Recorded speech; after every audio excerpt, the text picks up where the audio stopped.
Нема договор за минималец од 500 евра и покрај тоа што се очекуваше дека пред локалните избори ќе има зголемување на минималната плата како што бараа синдикатите.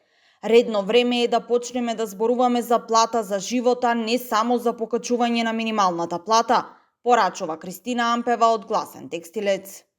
Плата за живот ни треба калкулација, не трочлено, четиричлено семејство, кошничка, ваква, онаква, не, него плата за живот и минимална плата да се покачи на 500 евра. И кој ќе рече некој, зошто барате од премиерот или зошто барате од централната власт? Бидејќи законот за минимална плата го носи влада, не го носам јас. Меѓутоа сега зависиме од владата, од оние во собрание кои што ги гласаат законите, кои што земаат 79% покачена плата и кои што велат доста име на овие 400 евра минимална плата. Но, владата и работодавачите сметаат дека сега не е моментот.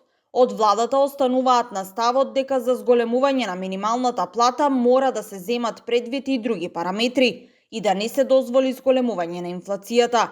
Работодавачите пак велат дека малите и средни претпријатија нема да го издржат зголемувањето на минималните плати.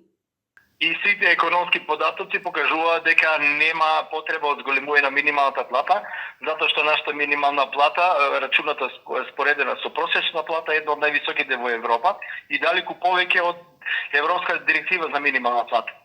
И е невозможно да речеме имаме 4-5 дејности во државава кои што имаат просечни плати испод 30.000, а ние да ја направиме минималната 30.000, што ќе дојде до една голема уравниловка и до демотивација на добрите работници.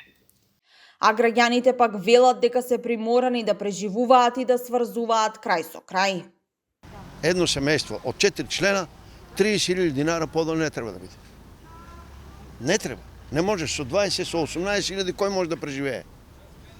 Одеш у продавница, одеш у некој маркет, само што улеваш унатре 2,5 до 3.000 динара, 50 евра едно одење.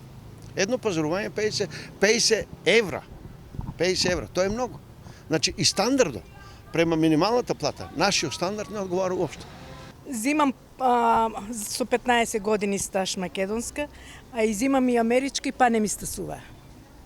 Ете, македонската дам за комуналиите, а америчката само што влезеште, уште не сме онаделера ситни $200, нема ништо што седнаме, апнаме по еден сендвич и тоа е. Илјадарката отиде. А дека е први? 50. Моменталниот не е доволен? Не. Македонија останува на дното во регионот по минималната и просечната плата и друштво и прави единствено Албанија која има пониска минимална плата од нашата. Во регионот, од следната година во Србија минималецот ќе скокне на 550 евра. Црна Гора води во однос на најниските вкупни придонеси, а Словенија останува на врвот со највисока минимална плата.